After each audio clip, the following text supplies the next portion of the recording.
Tonight, you're going to have a study on what was going on before the triumphal entry into Jerusalem, which is typically where our Easter studies, when we want to go deep, begin. We're going to back things up even further. And so I'm calling this Lazarus Come Forth, because that is the pivotal moment in what is going on in the drama that we're going to see here. So these are edited texts from the Gospel of John, and it's very important to understand that John's the last gospel written. So he is including this whole Lazarus story, which Luke does also, but Matthew and Mark do not. So Matthew's gospel written around 50 to 55, Mark around 70 to 80, Luke somewhere 70 to 90, 95, and John is the last one, 90 to 110. The reason Matthew and Mark don't mention this Lazarus thing is they were trying to hunt him down to kill him, because this miracle was too powerful and dramatically increased the interest in Jesus Christ. And so the Sanhedrin said, you know what, we got to kill Lazarus. That's all there is to it. And so he had a target on him from the time he was raised from the dead. So this is all very fascinating. It's very deep state stuff. It could be a movie, and let's get into it. It says, now early in the morning, he came again into the temple, and all the people came to him. And just think about that. He comes to the temple early. He knows that the deep state in the temple are trying to find any way that they can arrest him. And where does he go? He goes to this place that was called the Women's Hall, right in the center of everything. And the Pharisees renamed it the treasury, because they filled it full of boxes for the donations to the temple. And it says he came into the temple and all the people came to him. Now, just imagine the tension of that, with them not going to be taught by the temple priests. And he sat down and taught them. Then the scribes and Pharisees brought to him a woman caught in adultery. Now, just even that scene, he's teaching in the temple. He's having a meaningful, thoughtful Rabboni moment with a whole bunch of people, and they come dragging in some poor woman that they want to victimize and completely shatter the atmosphere of the Son of God teaching people who earnestly want to know the truth about God. This is how awful these deep state temple people are. And it's how awful they are here. It reminds me of SWAT teams going to houses of people at 5 o'clock in the morning and putting gun sights on infants and mothers holding infants, and all of it because somebody was praying outside an abortion mill. It's that kind of awful emissaries of Satan stuff. So then the scribes and Pharisees brought to him a woman caught in adultery. And when they set her in the midst, they said to him, "Teacher, this woman was caught in adultery in the very act." This is what graphic pigs these people are. "Now Moses in the law commanded us that such should be stoned. What do you say?" This they said, testing him, that they might have something of which to accuse him. But Jesus stooped down and wrote on the ground with his finger, as though he did not hear. So they meant for this to shatter the whole scene and disrupt, and everybody to be excited that they caught this woman and they were all going to see her killed right in front of them. And instead, he doesn't even respond to them. He doesn't respond to the demons. He squats down and starts writing in the dirt. This is the Son of God. This is how he handles these demoniacs who only want power and money. So when they continued asking him, he raised himself up and said to them, "He who is without sin among you, let him throw a stone at her first." And again, he stooped down and wrote on the ground. Then those who heard it, being convicted by their conscience, went out one by one, beginning with the oldest, even to the last. And Jesus was left alone, and the woman standing in the midst. Jesus had raised himself up and saw no one but the woman. He said to her, "Woman, where are those accusers of yours? Has no one condemned you?" She said, "No one, Lord." And Jesus said to her, "Neither do I condemn you. Go and sin no more." The Pharisees therefore said to him, "You bear witness of yourself. Your witness is not true." Jesus answered and said to them, "Even if I bear witness of myself, my witness is true. For I know where I came from and where I am going. But you do not know where I come from and where I am going. You judge according to the flesh. I judge no one. And yet, if I do judge, my judgment is true. For I am not alone, but I am with the Father who sent me. It is also written in your law that the testimony of two men is true. I am one who bears witness of myself, and the Father who sent me bears witness of me.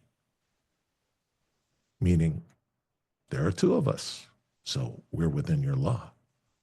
Then they said to him, "Where is your father?" Of course, they assume they know, and they think that Joseph the carpenter is his father. They think they know all about him. Jesus answered, "You know neither me nor my Father. If you had known me, you would have known my Father also." These words Jesus spoke in the treasury as he taught in the temple, and no one laid hands on him, for his hour had not yet come. So that's a significant point in all of this that his disciples don't understand at all. They're afraid constantly of the attack of the temple guards and that Jesus will be stoned and that they may be killed also. And Jesus is following God's itinerary for this whole span of time right up to his death. He knows that there is a specific time and place and manner in which he will die. So he's not concerned about any of these threats or attempts. Then the Jews answered and said to him, "Do we not say rightly that you are a Samaritan and a demon?" So here's what they're doing. They're insulting the Son of God to his face. Samaritan is a racial slur from that time. It means you're a Jew who sleeps with pagans. There's no one lower. So we're calling you a Samaritan and have a demon. In other words, we figured out that the only way you do any of these miracles is because you are demon possessed. Now, that should have gotten a rise out of Jesus, but it doesn't. Jesus answered, I do not have a demon, but I honor my Father, and you dishonor me. And I do not seek my own glory. There is one who seeks and judges. Most assuredly, I say to you, if anyone keeps my word, he shall never see death. Then the Jews said to him, now we know that you have a demon. Abraham is dead and the prophets. And you say, if anyone keeps my word, he shall never taste death. Are you greater than our father Abraham, who is dead, and the prophets are dead? Who do you make yourself out to be? Jesus answered, if I honor myself, my honor is nothing. It is my Father who honors me, of whom you say that he is your God. Yet you have not known him, but I know him. And if I say, I do not know him, I shall be a liar like you. But I do know him and keep his word. Your father Abraham rejoiced to see my day, and he saw it and was glad. Then the Jews said to him, you are not yet 50 years old, and have you seen Abraham? Jesus said to them, most assuredly, I say to you, before Abraham was, I am. Then they took up stones to throw at him, but Jesus hid himself and went out of the temple, going through the midst of them, and so passed by. That's not even a miracle that he disappears. There is such a throng around him that as he pushes towards them, they open, and as soon as he passes in, they close behind him. And there's absolutely no way to get him because people are giving place as he walks forward and closing up behind him. And he just happens to be Emmanuel, God with us, and all of these things happen for a reason, and God's controlling it all. Now they go away out of Judea just to not have the distraction of, this constant murderous group after him, because the deep state in the temple is putting out a price on his head and all of these things, the same thing that we see when they wanted to murder Paul, and they're constantly having groups of armed men wait to take him out.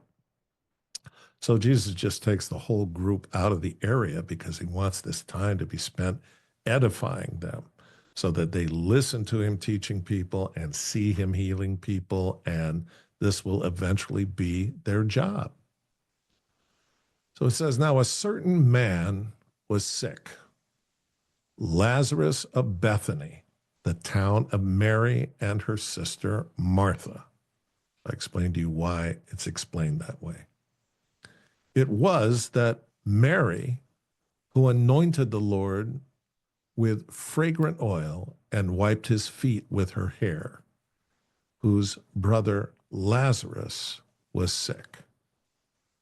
Therefore the sisters sent to him, saying, Lord, behold, he whom you love is sick.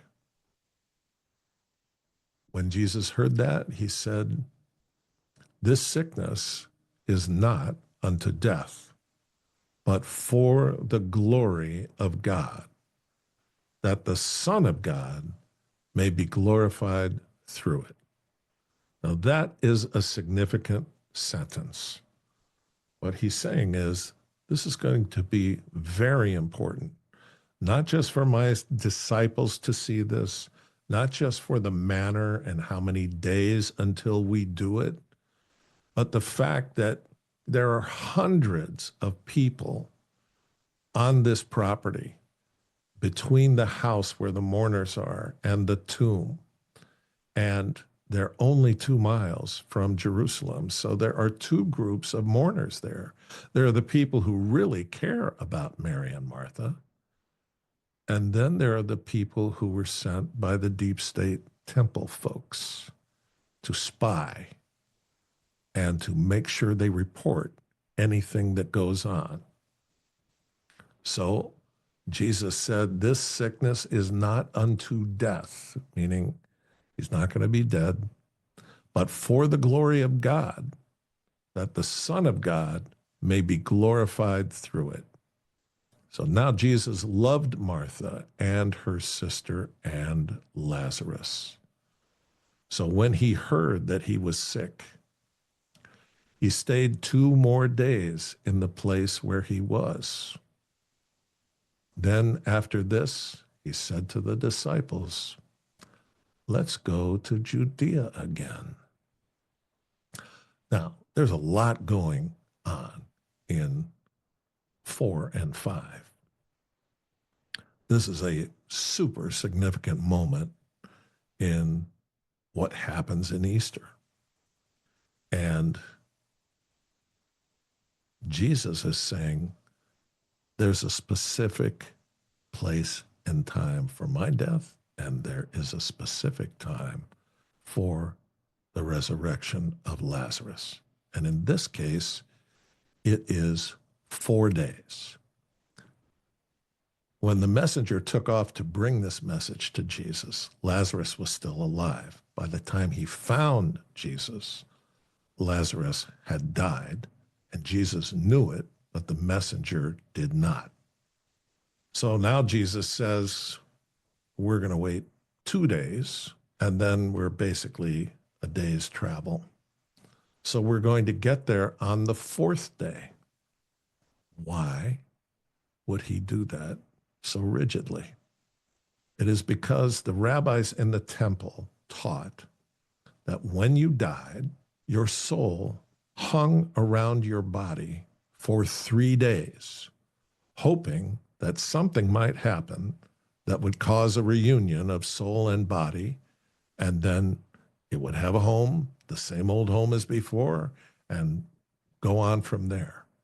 But if it went from the 3rd to the 4th day, then an obvious decay started to happen to the body, and the soul would realize that there's no way to make that a home anymore, and it would move on.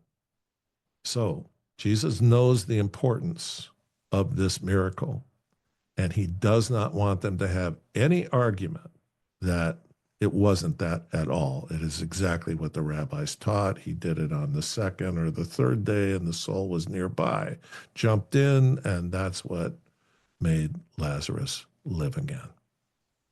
It's this crazy. It's just as crazy now as we see people trying to do good, and they have to dance around and go the long way around the barn to be able to do good because of all of these demoniacs trying to find any reason to stop it or to accuse it of evil or whatever. It's all the same thing. So Jesus says he stayed 2 more days in the place where he was. Then after this, he said to the disciples, let's go to Judea again. And the disciples said to him, Rabbi, lately the Jews sought to stone you, and are you going there again? And Jesus answered, are there not 12 hours in the day? If anyone walks in the day, he does not stumble because he sees the light of this world. So what does he mean by that? There's lots of different interpretations, but I think the one that applies to the circumstance they're in and what he's trying to say to them is, you're worried about going back there with the Son of God, and you're worried that I might be killed and that you might be killed. And what I'm telling you is there are 12 hours in the day, and anyone walks in the day, he does not stumble because he sees the light of this world. What he's saying is that day is your lifetime. It's like that rope talk with that inch, okay? That inch of red. That's what you get. And he's saying, so there's a specific beginning and ending to your life. And it's the same thing with my life. And God has a specific time and place and manner of my death. And it is coming up relatively quickly, but nobody can rush it. So I'm not worried about any of the temple hitmen. Then Jesus said, but if one walks in the night, he stumbles because the light is not in him. These things he said, and after that he said to them, our friend Lazarus sleeps, but I go that I may wake him up. So what is he saying to us in that sentence? He's saying that there's no getting around physical death, but it's temporary. It is like sleep. There's an end point to it, and I wake you up from it, and I'm going to wake Lazarus up from it. Then his disciples said, Lord, if he sleeps, he will get well. However, Jesus spoke of his death, but they thought he was speaking about taking rest in sleep. These disciples are a little obtuse. They never really get with the way in which Jesus is talking to them. Then Jesus said to them plainly, Lazarus is dead, and I am glad for your sakes that I was not there, that you may believe. Nevertheless, let us go to him. So that's a mouthful to them. They've heard the messenger come and say, Lazarus is sick. Please hurry and come and save him. And Jesus says, Lazarus is sleeping. It's okay. I will wake him up. And they go, well, if he's sleeping, we don't have to go there. So why should we risk our lives? He'll wake up from the sleep and he'll get better. And he's going, oy, Lazarus is dead. That's a shocker for them. How come the messenger didn't know that? Because he's Jesus Christ. He knows it. And then he said, listen, if you heard this sentence from these people who are scared to death to go to Bethany, Lazarus is dead. They all just heard the messenger say, Lazarus is sick. Please come. And they don't want to go. And then he says, Lazarus is dead. For all we know, the messenger is still there. I mean, this is tough stuff for all these people. And Jesus says, not only is he dead, but I'm glad for your sakes that I was not there. What if the messenger takes that back? I don't even know. I'm glad for your sakes that I was not there, that you may believe. And then he goes, nevertheless, let us go to him. You can see it's too much. They just don't get it. They can't follow along. And honestly, who could?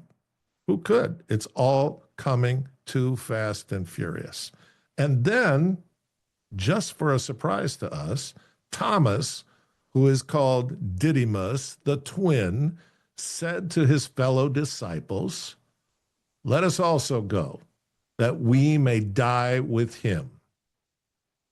Now remember, this is the guy that we have named a colloquialism in our culture called Don't Be a Doubting Thomas, because he said, I'm not going to believe Jesus rose from the dead unless I get to stick my fingers in his womb.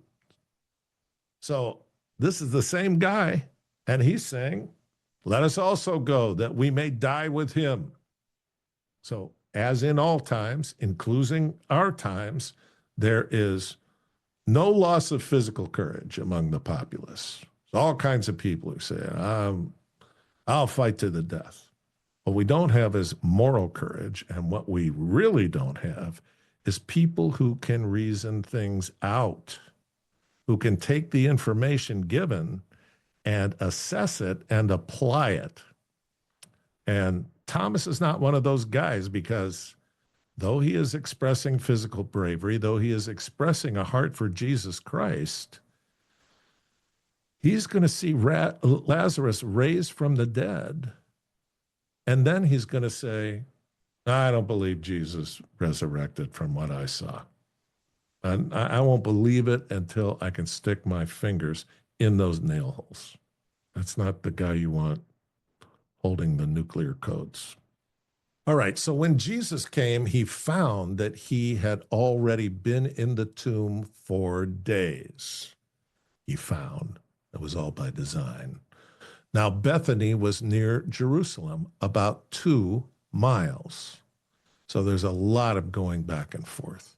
And these people all knew that Lazarus and Mary and Martha were good friends with Jesus Christ. So this, in CIA terms, is a probable meet location, right? Meeting location. And so they got all their spies dressed as mourners all over the place, devoutly mourning Lazarus. And there are a whole bunch of people who love this family, and they're there also. And so there's a lot of people coming and going, and there's a lot of spies in this group.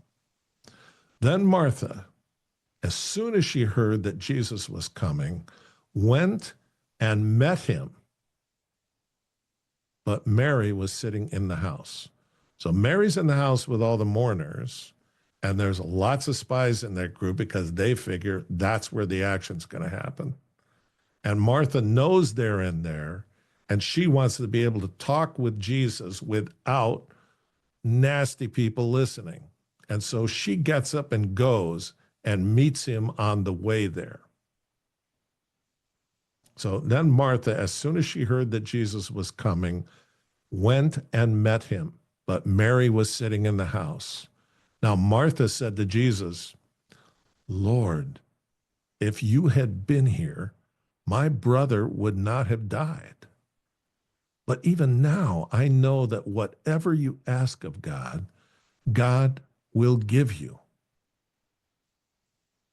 And Jesus said to her, your brother will rise again. And Martha said to him, I know he will rise again in the resurrection at the last day. And Jesus said to her, I am the resurrection and the life. He who believes in me, though he may die, he shall live. And whoever lives and believes in me shall never die. Do you believe this? She said to him, yes, Lord. I believe that you are the Christ, the Son of God, who is to come into the world. So she's having this dialogue with Jesus. She wants him to say, well, of course I'm going to raise him right now. He'll be back with you for dinner. And instead, she thinks he's talking theologically about the life after death.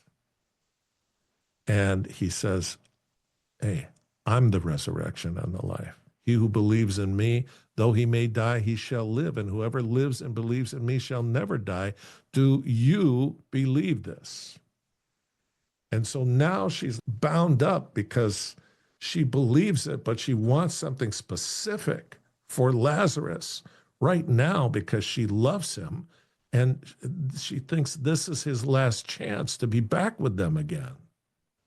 And so she just falls back on, she can't answer the question. What she can say is what her core belief is. And so she says, yes, Lord, I believe that you are the Christ, the Son of God, who is to come into the world, meaning the Messiah who is come to save us. She states every single major belief point for a Christian. And she does not contest with him anymore about what the immediate future is of her deceased brother. Let's continue.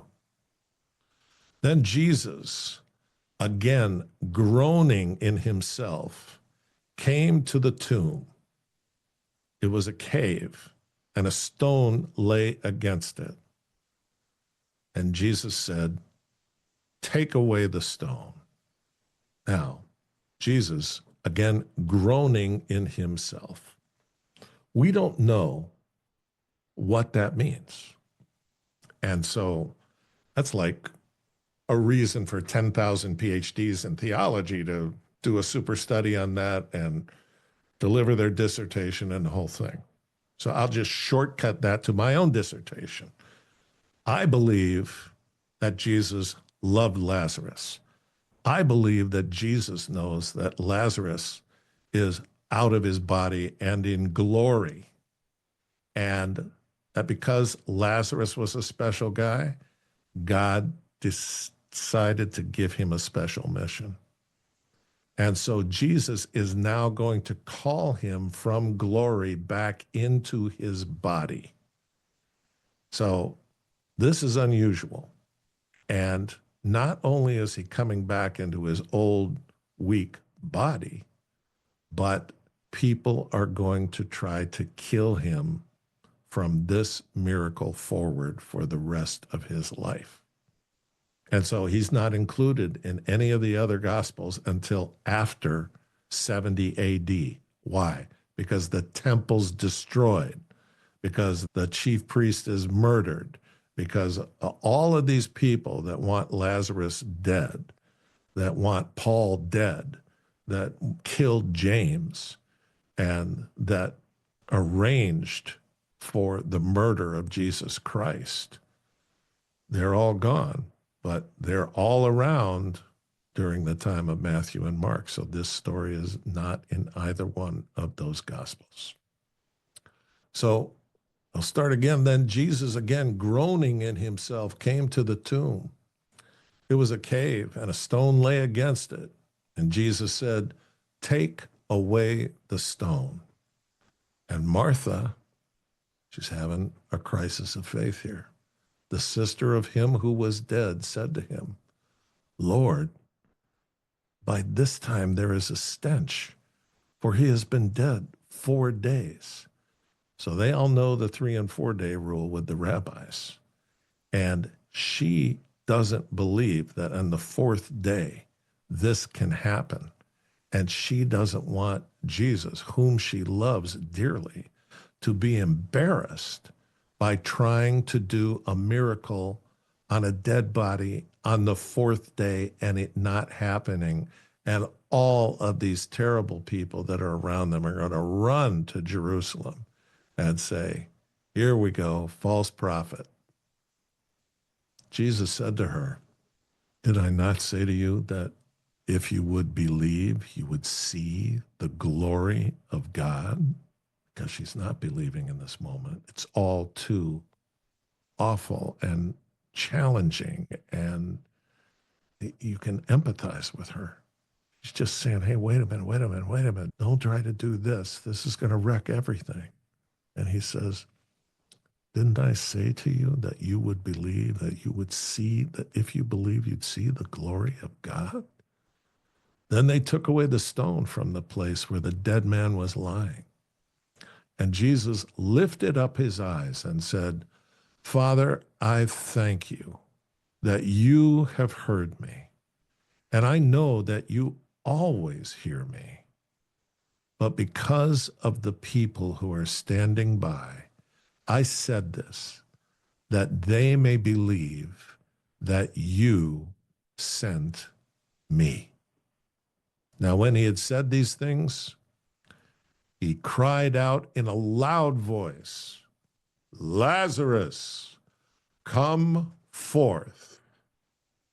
There's a parallel to the trumpet sounding at the final resurrection. And he who had died came out bound, hand and foot, with grave clothes, and his face was wrapped with a cloth. Jesus said to them, loose him and let him go. Then many of the Jews who had come to Mary and had seen the things Jesus did believed in him. So this was a huge miracle, and people immediately were coming to faith. But some of them went away to the Pharisees and told them the things Jesus did. So this is still going on in our day, and it's still going on in Trump's second term, that Laura Loomer found out all of these people who were leaking on Trump that he thought were good, and he fired them all as soon as she presented the proof. So even here where this wonderful thing happens, Satan is present trying to deny it. So then the chief priests and the council, the Pharisees, gathered a council and said, "What shall we do? For this man works many signs. If we let him alone like this, everyone will believe in him. And the Romans will come and take away both our place and our nation." Now, that's not really an honest appraisal of what they were afraid of. What they were afraid of is they would lose their power and their money that came from exploiting that power. It's the exact same things when the rhinos and the Democrats in the Senate go, "We can't let this happen. What will happen to democracy if we don't go to Ukraine?" And one of them, Caiaphas, being high priest that year, said to them, "Nothing at all. Nor do you consider that it is expedient for us that one man should die for the people, and not that the whole nation should perish." So he's come up with the strategy. We're going to kill this one guy, and then our power and our financial base will not perish. Couldn't care less about the people. It's like the Dems always talking about the children. They're the group that harms the children. So now he did not say on his own authority, but being high priest that year, he prophesied that Jesus would die for the nation, and not for that nation only, but also that he would gather together in one the children of God who were scattered abroad. Then from that day on, they plotted to put him to death. So this is not unlike what we saw with Trump just gaining all this popularity. And if any of you remember that scene at Madison Square Garden, to go into the dark blue dungeon of New York City and have people outside wearing MAGA hats and the place packed to the rafters inside. And the deep state said, "Okay, this is so out of hand. We got to take him out." And they tried 2 times, and God would not allow that to happen. So I'm going to have kind of a word of prayer. And this is certainly not the most Eastery photograph, but we're in Easter week. And the theme of what we're studying is how people in power will kill people trying to do good. And we've used JFK for prayers. He was killed by the CIA and other deep state involvement.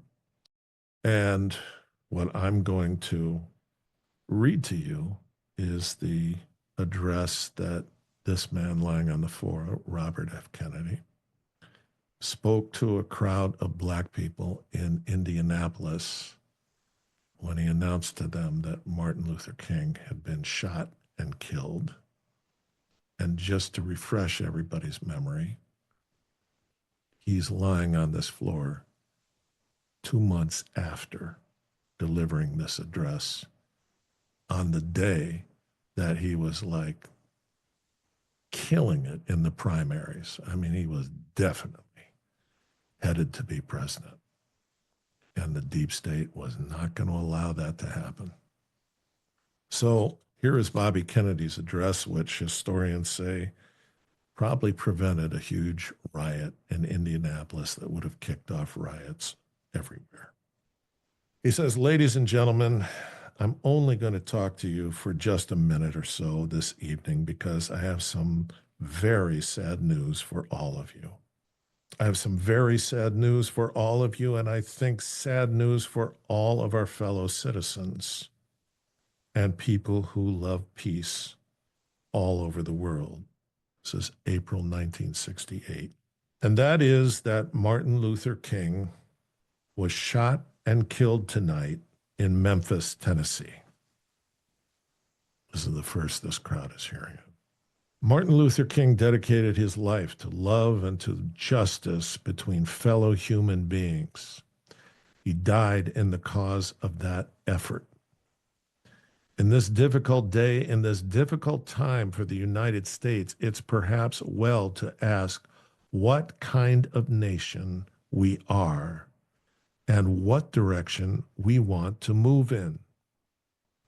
For those of you who are Black, considering the evidence, evidently is that there were white people who were responsible. You can be filled with bitterness and with hatred and a desire for revenge. We can move in that direction as a country, in greater polarization, Black people amongst Blacks, whites amongst whites, filled with hatred toward one another.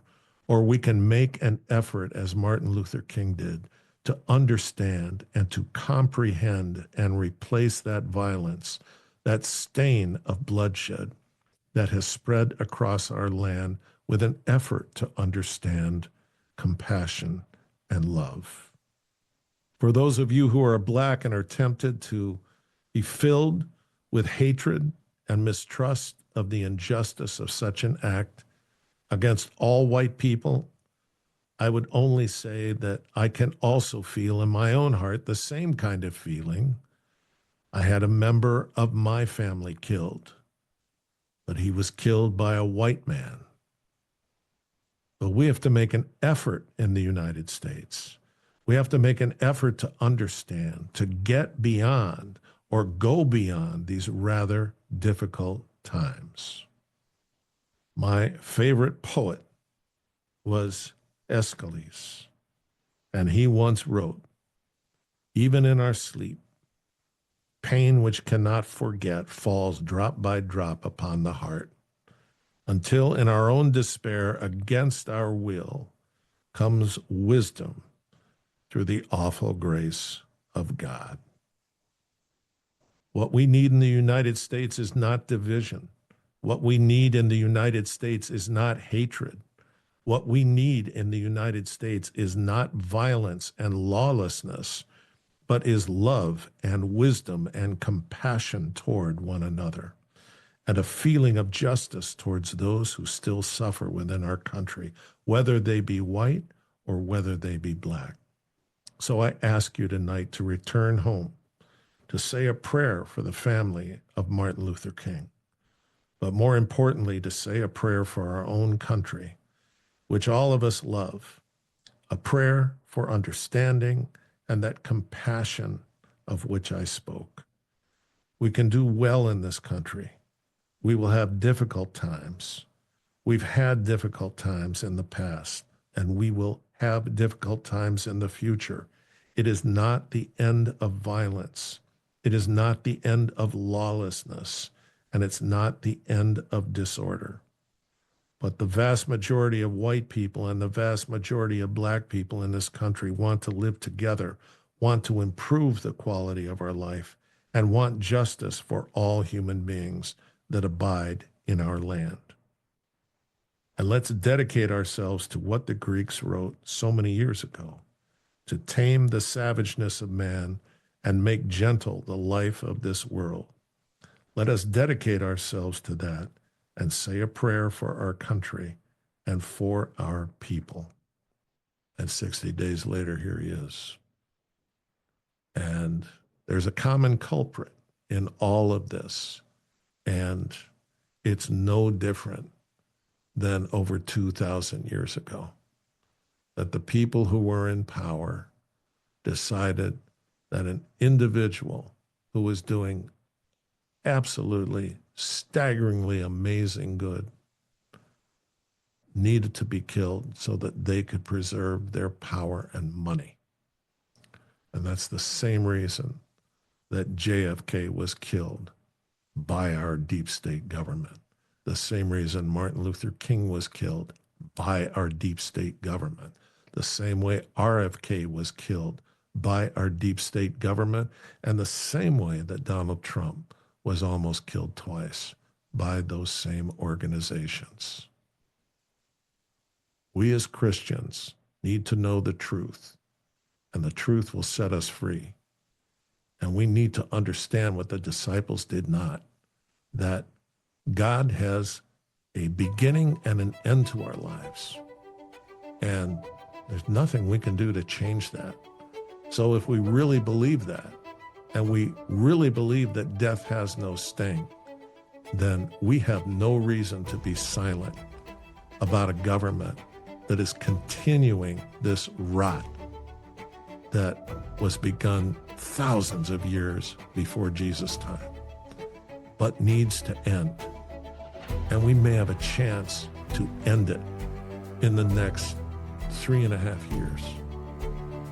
And so I hope everybody will search their soul this Easter and think about the sacrificial death of Jesus Christ and the promise of life after death, and understand that we can walk in a different way with however many days God has for us. So, thank you. This is not an easy study. I think it's an important study, and the rest of them are not going to be like this, but the next one will be kind of like this because it's ugly stuff. And we have to be able to wrap our arms around the truth.